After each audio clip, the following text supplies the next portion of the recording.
7-day strike in the nation's third-largest city, a move that will send some 350,000 students back to classrooms.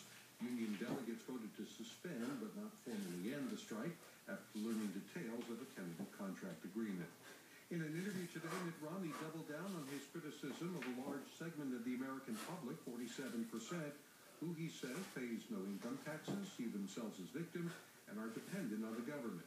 NPR's Brian Naylor says Romney has been facing bipartisan criticism over the remarks.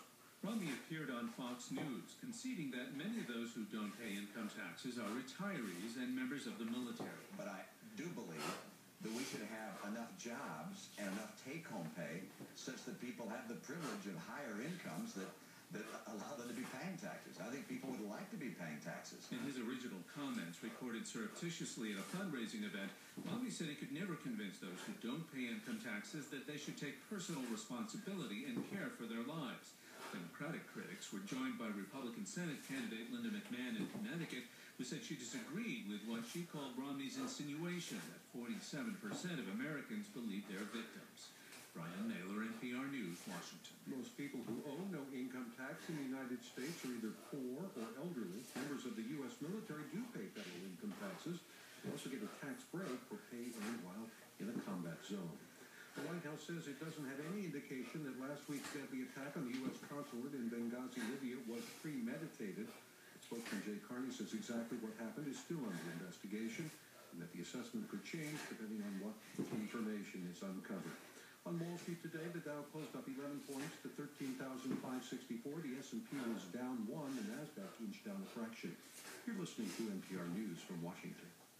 Support for NPR comes from the Alfred P. Sloan Foundation, working to enhance public understanding of science, technology, and economics in the modern world. It's 5:32. I'm Justin Martin with KERA News. American Airlines is sending layoff warning notices to more than 11,000 employees, although it expects job losses to be closer to 4,400. The airline said today that notices went out to mechanics and ground workers whose jobs will be affected as the company goes through a bankruptcy restructuring.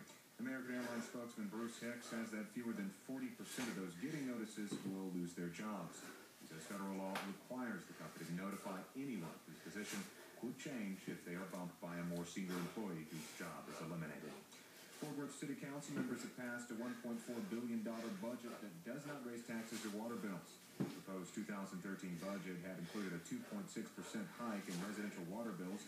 The council members, including Kelly Allen Gray, said no. We're running low on... Water officials said the small 2013 rate hike was to cushion the anticipated increase for 2014. Wastewater sewer rates are going up slightly. The new budget does not include pay raises for employees and cuts funding for homeless programs in the arts. Mayor Betsy Price called for a committee to investigate a permanent funding source for the arts outside of the city's general revenue budget. A Dallas company plans to build a 758-megawatt natural gas-fueled electric generating plant in North Texas. Panda Power Funds today announced financing has been secured for a plant in Sherman, about 60 miles north of Dallas. Construction will start immediately on the plant, which should be operating by late 2014. Officials expect as many as 800 construction jobs will be created. More than 24 workers will operate the facility. The plant is expected to supply electricity to about 750,000 homes in North Texas. For the rain today, partly cloudy skies, a high of 81. Tonight should be clear with lows in the upper 50s. Tomorrow clear with a high near 84, and tomorrow partly cloudy with lows in the lower 60s. It's currently 81 degrees in Dallas, 83 in Fort Worth, 80 in Tyler, and 81 in Wichita Falls. And now here's a report from Bruce Gunn with Traffic.com. On eastbound 635, police are on the scene of an accident at Miller Road that has the two left lanes blocked. On northbound I-35E, the Marijuana Road off-ramp is closed due to construction. Construction on I-20 in both directions between FM 849 and Harvey Road will have possible lane blockages. You can expect periodic delays.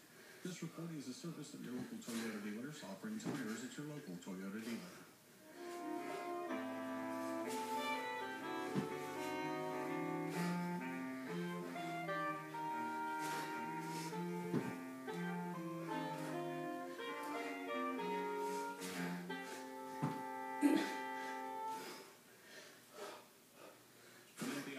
All things considered. And I'm Audie Cornish. An update out of Chicago, teachers have suspended their strike.